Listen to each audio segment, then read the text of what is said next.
I just waited for the Orange County Housewives. That's tough, boy. I watched, and that's what we stopped talking about. I watched 3.5 hours, 4 hours of the Zubin. You binge watched that? I just sat there and watched it. Just it's interesting, you know. It's just like, they're putting a lot of things together out there. You know, well, that too. Yeah, they're putting a lot of things certainly together. was buying a lot. So while Key was watching, does that belong with that? How do you max that piece? One face was like, wait a minute, that doesn't look like her there. Well, wait a minute, she said she was 18. Now you go from 18, you don't look like. The transformation was way different. Happens very quickly. A lot of surgeries. That's all I can tell you. So Key spent 3.5 hours watching the Housewives. A lot of people spent about 3.5 hours watching this crazy game between the Texans and the Browns. And we'll tell you what Jay was so crazy about here at the top, particularly with Nick Chubb. So essentially, it's a 3-0 game for a long time. Weather delayed the game, 35, 37-minute delay. There was some really nasty weather out there. And essentially, you got a good situation here with the Browns rolling in. They're going to win the game, and they're going in for a game-winning score. They're up. It's not a big deal. They've got about a little over a minute to go, and Nick Chubb busts one for appears to be 60 yards, right? Yeah. So it ends up being a 59-yard run. A 59-yard run. By the way, the score at this point was 10-7 for the Browns. The score. So he just walks out of bounds at the 1. It was seen as a smart play in the moment because it allowed the Browns to essentially kneel, run out the clock, and win 10-7. Here's the only problem, Jay. The spread on the game was... Oh, I know what the spread was. 3.5 for Cleveland. The margin ended up being 10-7 at 3 points. I want to mention, let's just say Chubb had gone into the end zone hypothetically and cleared it.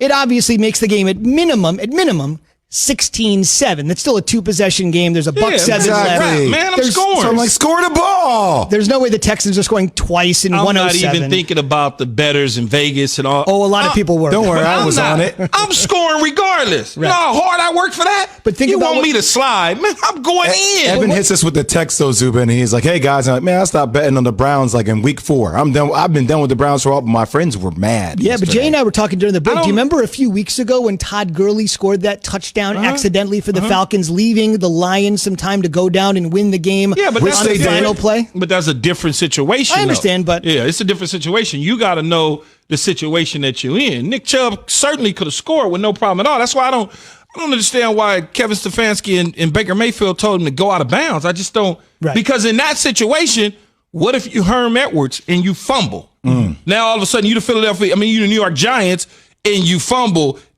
trying to kneel down. Are you taking us back to the late 70s here? I'm just saying. And Herm picks it up and goes the other way. Like the miracle at the Meadowlands? The miracle at the Meadowlands. What if you fall in that situation? Trying to be cute. Man, let that dude score, man. What do you think? up by 2 scores with about 40 seconds to go. Basically, yeah. If they come back with 40 seconds to go, down by 2 scores, you deserve to lose. That's fair, too. You run the ball in the end zone. It's not even a question for me. I mean, if I get open, it's it's like this thing almost in basketball. If you have a chance to go up, multiple possessions, I'm going to go up multiple possessions. I'm going to take the ball down. I'm going to dunk the ball. You finish the game all the way through. I don't understand why they told him to slide down. Maybe they just wanted to get into a habit of doing that or something. I don't know. Now, keep in mind, that is the question you want to know after he scored. Here's what head coach Kevin Stefanski told Chubb before the big play. The play by Nick there at the end is indicative of the type of player he is. We told him, hey, get the first and game's over, go down. We have a code word for that. And he said, yes, sir. And ripped down the sideline there and just did his job. And we're looking for smart, tough dudes, and Nick Chubb is that. That's all fine and dandy and cute and everything, and he's a smart guy. I get it. But, man, let that dude score, man. All right. Because anything could happen. Sure. What if you get underneath the center and you want to 6 tight diamond kill the clock, and you want to kneel down, 4 downs, and get out of there? Victory formation. Victory formation. What if he fumbles? I'd rather score than fumble. I agree with you. Like 9, especially. And Super, here's the thing, too. Nick Chubb is walking away from that game saying, okay, great. I'll get praise. I did the right thing by that's coach. fine. That's fine. it. But at the end of the day, man, these are things that I deserve that. I deserve to have a touchdown off that possession. If it was a situation where the time would have allowed them to come back, I could certainly see sliding down, getting the first down. Sure. But He went untouched, so you might as well just go ahead and walk into the end zone. One thing I want to bring up with you, Key, you were hot on this yesterday when we were all talking about the games. Kareem Hunt, Nick Chubb collectively rushed for 230 yards, 168 in the second half. Whether you're up 3-0, the ability to salt away a game, particularly as the weather gets bad in Cleveland and other places around the league, is going to be great. But in many ways, that running back combination was what they're trying to win with, taking some pressure off of Baker Mayfield. Yes. And I know you really had some thoughts on where Baker being drafted is essentially why the pressure is so great. Yeah, well, it is. When you're the number 1 overall pick, the pressure mounts, and Jay, number 2 pick in basketball, the pressure is there. People expect for you to be the savior, especially at the quarterback position. And I think being that their style is different than what they wanted to do when they drafted him at the old regime is totally different now. They want to run the football, they want to play action pass, and they want to keep everything nice and safe and play defense. Baker Mayfield, if this was this year's draft or this organization with this coaching staff and this general manager when Baker Mayfield came out, he wouldn't have been the number 1 overall pick. He just wouldn't have. Cleveland and John Dorsey and Hugh Jackson had a philosophy in mind that Baker fit, so they took him as the number 1 guy. They could have very easily traded out of that number 1 overall pick, drafted a bunch, got more players and more draft capital, and still picked him at 4 if they really wanted to. Because remember, they took Denzel Ward at 4, which turned out to be a shutdown corner for them, but they could have taken Denzel Ward or a shutdown corner any other position or any other place in the draft and still got a quarterback, whether it was Josh Allen, whether it was Lamar Jackson or anybody at 4. They didn't have to take him at 1. They took him at 1 because that's what they liked. I don't think Kevin Stefanski and the general manager Barry would have done that if this was them 3 years ago. Can I defend Baker just a little bit? I think your overall point is correct, obviously, with being the first pick, a lot of pressure for a guy like that, and I agree with your comments. But the last 2 games, the condition weather-wise has been horrible. But like the Raiders, horrible weather conditions. And once again, this game got delayed due to weather conditions, crazy winds.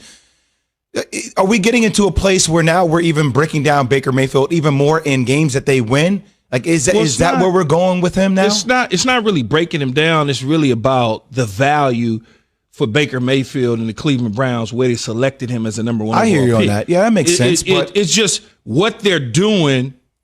Okay, so when you draft a guy number 1 overall at the quarterback spot, you want that guy, that Peyton Manning, that Cam Newton, that Matt Ryan at number 2, or Michael Vick at number 1, to take the ball, and everything is built around that quarterback, what they want to do with the quarterback and throwing the football. That's what Cleveland wanted to do under Hugh Jackson and John Dorsey. With Kevin Stefanski, that's not what they want to do. They want to build their team around the running game and around defense and allow Baker to hit 2 to 3 throws a game that make a difference. So when it comes time for contract time, now you get into that, what do we do? Do we pay him the market value of a starting quarterback in the National Football League, even though we're not asking him to throw the ball 35 times a game? Do we give him $30 million plus, like some of the other quarterbacks that are out there that they're asking to throw the ball 30? Carson Wentz, Jared Goff, Dak Prescott when he gets healthy. you have Aaron Rodgers. The answer is easy to that. It's no, right? And nobody, you don't think he would warrant that on the Matt marketplace? Ryan went 3rd. I'll clean that up, not 2. I thought he went 2. Who went 2? We can look it up. In that draft? We can look it up. That was almost 13 years ago, but we'll look it up for you. My mind has been banged up since then a little bit. But I guess the question, Key, would be, you make him an offer, but you have to think that the marketplace wouldn't make him an absurd offer either, considering they're seeing the same thing. Jake Long, Chris Long, Matt Ryan. There you go. You think about it, but think about what I'm saying. Baker Mayfield was drafted as the number 1 overall pick to be the face of the organization. Which he's done. He's on every commercial. It's true. To basically push the ball down the field. The trading for OBJ, Landry, they wanted to build a explosive offense. Then they hired Kevin Stefanski, whose philosophy is run the football, play defense, and every now and then 1 or 2 throws for my quarterback that make a difference in the game.